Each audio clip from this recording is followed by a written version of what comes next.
Welcome to our channel. Today we how to activate Dropbox Business detailed guide step by step clearly. To activate Dropbox Business, start by visiting the Dropbox website. In the top right corner, click on Sign Up if you don't already have an account. If you have an existing account, click on Log In and enter your credentials.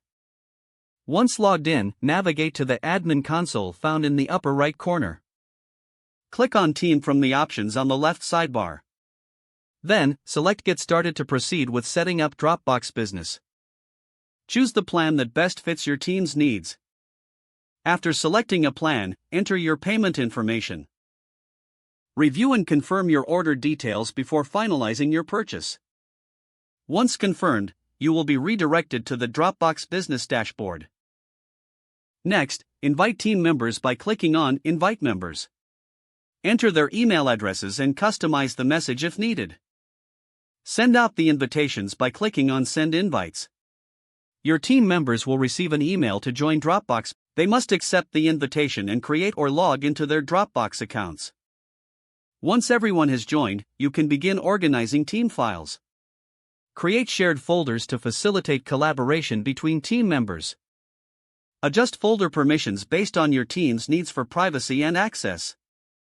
Explore additional features such as file recovery and team management tools. Finally, familiarize yourself with the various settings in the admin console to optimize your usage.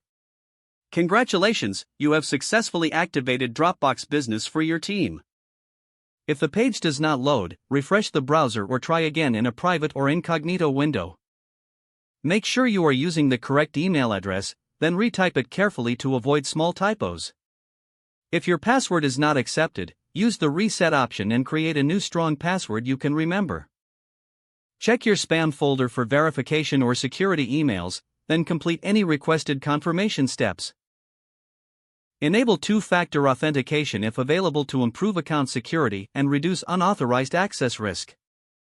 After signing in, review your profile details so your contact information and settings are accurate and current.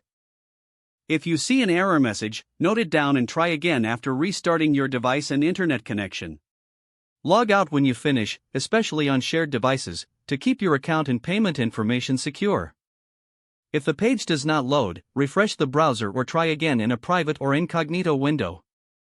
Don't forget to like this video and subscribe to our channel for more step-by-step tech guides.